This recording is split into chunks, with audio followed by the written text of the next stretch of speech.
अस्सलाम वालेकुम रहमतुल्लाहि व बरकातुहू। मैं हूँ आपके अपनी Zara Shah, United Women Right Council Pakistan ख़वातीन में इनकी मरकज़ी सदर। आज जो मैं हाजिर स्क्रीन में टाइम देखिए रात के 2:30 से 3 हो रहे हैं। तो सबसे कराची के आवाम के लिए आवाज़ उठा रही हूँ मैं और उठाती रहती हूँ मैं कि टाइम देखिए कि खुदा के खौफ से डरिए। इतनी गर्मी जून जुलाई यानी कि रोज़ाना की सूरत में 18 से 20 घंटे लाइट नहीं होती है कराची के मुख्तलिफ इलाकों में।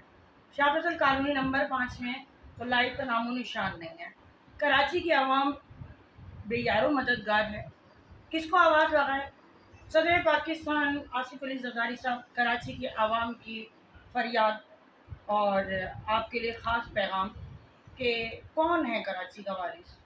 कराची लावारिस है? नहीं, आप लोगों ने किया हुआ है, हमारे हुक्मरानों ने किया हुआ है, कराची को लावारिस किया हुआ है, कराची के लोगों को लावारिस किया हुआ है। ना पानी है, ना बिजली है, ना गैस है, कोई पुरसाने हल नहीं है। सबसे बड़ी तकलीफ जो हो रही है मुझे कि बड़े बड़े टैंकर माफिया जो कि कराची की आवाम के लोगों को कीड़े मकोड़ों की तरह कुचल के चले जाते हैं, उनके ऊपर कोई एक्शन नहीं है, कोई चेकिंग बैलेंस नहीं है। सॉरी, वो धंधनाते हुए घूम रहे हैं, वो धंधनाते हुए घूम रहे हैं। और जो सस्ती सवारियां थी, रिक्शे चंचियाँ, वो आप लोगों ने बंद करवा दी हैं। उसके अलावा जो घरों की सवारियां हैं, जैसे कि बाइक हर घर में होती है सॉरी, गरीब से गरीब के पास एक बाइक होती है, तो उसमें भी एक नया एलिगेशन लगा दिया है कि जी अजरक वाली नंबर प्लेट होगी, अगर नहीं होगी तो वो गरीब बच्चों के ऊपर जो कि उनके चलान हो जाएंगे। किसी का 20,000 का होगा, किसी का 2,000 का होगा। तो हमारे जो बच्चे हैं, हमारे बच्चे छुपते फिर रहे हैं। कराची के अवाम के जो बच्चे हैं छुपते फिर रहे हैं अपने ही शहर, अपने ही मुल्क में। हम लोग कैदियों की तरह रहते हैं और जो ये हमारे कानून नाफिज करने वाले इदारे हैं, ये धंधनाते हुए फिर रहे हैं। काली भेड़ें, ये काली भेड़ें धंधनाती फिर रही हैं कि इस चीज़ पे जी अजरक वाली अगर नंबर प्लेट नहीं होगी। जब बाइक खरीदी जाती है, गवर्नमेंट नंबर प्लेट देता है, तो उसको मद्देनज़र रखते हुए इतने सालों से तो ऐसा नहीं होता। ये नई नई चीज़ें कैसे आ रही हैं? हर तरीके से कराची के आवाम को तकलीफ दी जा रही है, हर तरीके से। पानी नहीं है, बिजली नहीं है, गैस नहीं है। सबर पे सबर, सबर पे सबर, सबर अब टूट रहा है, सबर टूट रहा है। यहाँ तक कि कबर तक नहीं मिल रही।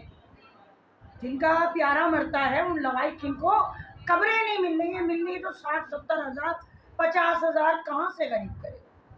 क्यों इतना जुल्म है? मैं कराची की बात कर रही हूँ, क्यों इतना जुल्म है? हमारे बच्चों को एजुकेशन नहीं मिलती है, अच्छी नहीं मिल रही। हमारे बच्चों को हॉस्पिटल में ट्रीटमेंट नहीं मिलती है, नहीं मिलती है हमारे लोगों, कराची के लोगों को। मगर हमारे बच्चों को इतनी आसानी से मंशियात मिल जाती है, जिसमें आइस है, हेरोइन है, शराब है, चरस है। ये चीज़ें कहाँ से आती हैं? जेलें भरी पड़ी हैं, जेलें भरी पड़ी हैं उन मजलूम हिरोइनची नशेरियों के साथ, जेलें भरी हुई हैं। मगर उनको जेलों में नहीं डाला जाता कि जो ये मंशियात डीलर हैं उनको नहीं पकड़ा जाता। क्यों नहीं पकड़ा जाता? क्यों कि वो, मैं बार बार कहती हूँ, इतने बड़े बड़े पैकेट्स देते हैं।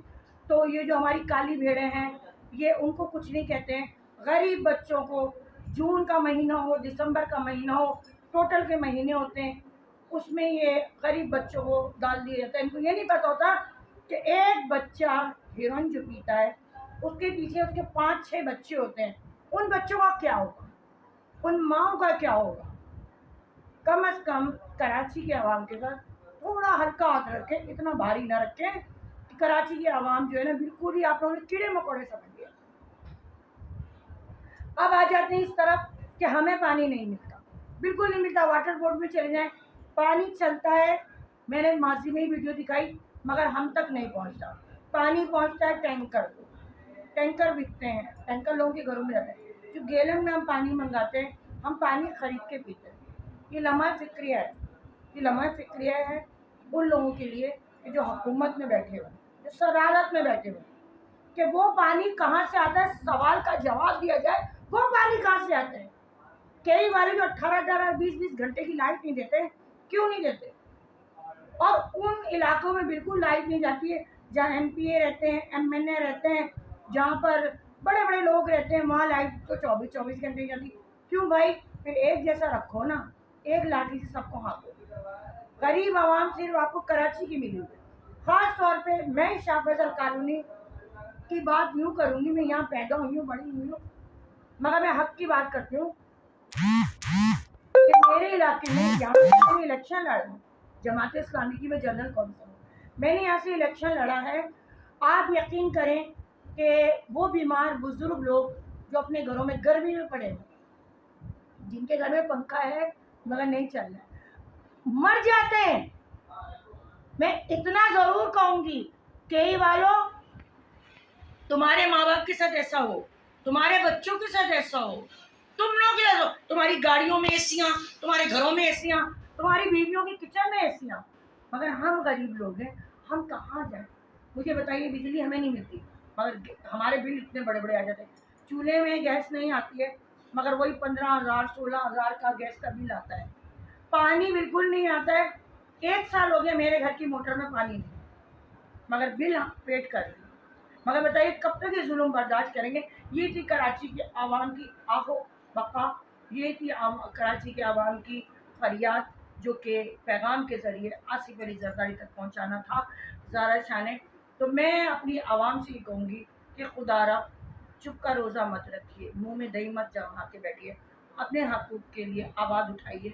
अगर आपको लगता है ज़ारा शाह अच्छी काम करती है तो आप ज़ारा शाह की आवाज़ के साथ आवाज़ मिलाइए, आप बनिए ज़ारा शाह की आवाज़, मैं हूँ आवाम की आवाज़। अपना बहुत ख्याल रखिए, दुआओं में रखिए। अस्सलाम वालेकुम रहमतुल्लाह।